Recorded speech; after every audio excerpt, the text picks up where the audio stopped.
in your case, what is the love of your chosen career? I mean, of all the Yes. topics, what do you love the most? Leadership.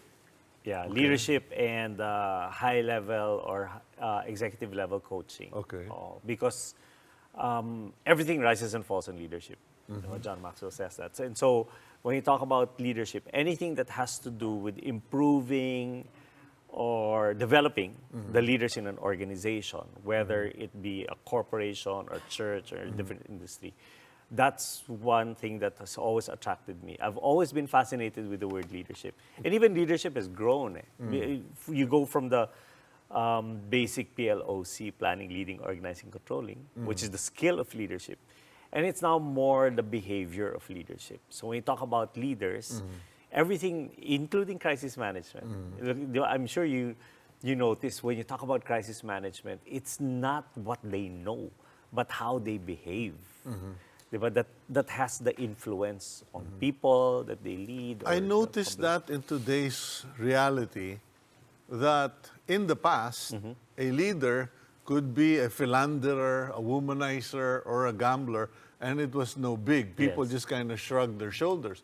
But now, with the onset of social media and the new norms and morality, you make a mistake, it's plastered all over the Correct. news. And investors are actually paying attention to Yes, this. yes. How do you make leaders realize that it's not just their set skills, but their conduct and their morality that is now under the microscope? Yeah. In the past, maybe 5 years, the talks that I've been asked to do for companies is really more on values-based leadership. So which means people are now going back to what they truly believe. And they're willing to make a stand for it, meaning it's not all profit.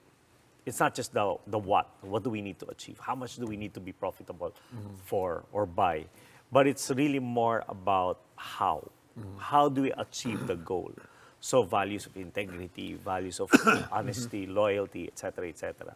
These are all values that companies now are willing to embrace, and they're going back to it. So in other words, and di ba in the report card, yung report card ng mga anak natin, di ba? You can get all straight A's in academics. Yeah. Pero sa conduct, pag meron kang isang B dyan o C, you don't get the medal. Okay. Diba? So when you talk about the scorecard, the real scorecard measures both. They measure your productivity in terms of your skill, but at the same time, they also measure your upholding your corporate values. What is the biggest mistake or weak points of today's leaders in the Philippine business setting?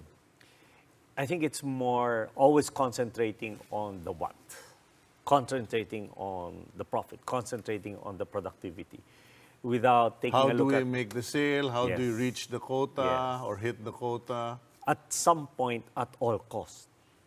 Pero hindi pwedeng at all cost dito eh.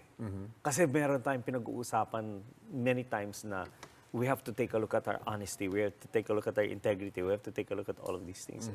And so that mistake has been done many, many years ago, and people are finding out, yeah, you know, you can hit the target in 1 year, but you don't hit the target again the next year, all because you kind of winged it because you did it by skill, but you never really thought about the sustainable effort, which is really implementing or putting forward your values.